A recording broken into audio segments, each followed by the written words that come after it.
Engagement shoot tips.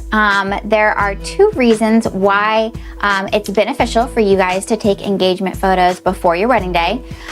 One being it helps both you and your fiance get to know your photographer a little bit better. Be interacting with them in a relaxed environment.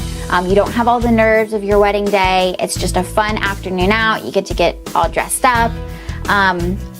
And have a good time with your fiance. And so it's a good way for you to get to know your photographer, see how they interact, see how they photograph, and to learn to be relaxed in front of the camera.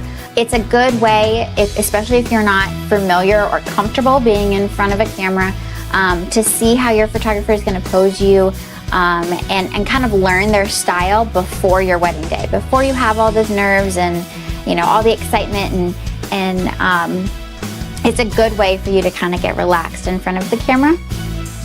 So a few things that you can do to help prepare for your engagement session. Typically and most likely you're going to be taking your engagement photos outside. So most of the time that is being dictated by the sunlight. What time of day that you choose to do your engagement session is typically determined by what time sunset is. So that being said, you are going to want to make sure that you're on time. Your photographer has a limited amount of time before the sun goes down and you want to make the most of your session.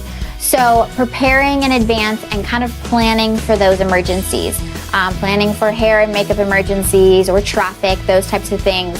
You're going to want to make sure that you give yourself plenty of time before you have to be there for your engagement session. That way you can get the most out of your time.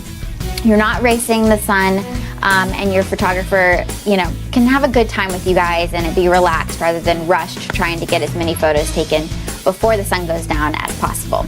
Before your engagement session, after you've hired your photographer, be sure to check out their blog. Maybe ask them for a few engagement session galleries to kind of prepare to see what it's going to be like, to see the different poses. I find that it's especially helpful for the prospective grooms. Guys don't always love getting their picture taken, and so this is a way that they can kind of mentally prepare for what it's going to be like, what they can expect, the different poses the photographer is going to ask you to do. It's helpful to see several galleries from them to kind of get an idea for the different types of poses that your photographer is going to ask you to do. It'll just kind of help, allow you to be a little bit more relaxed when you're taking your engagement photos.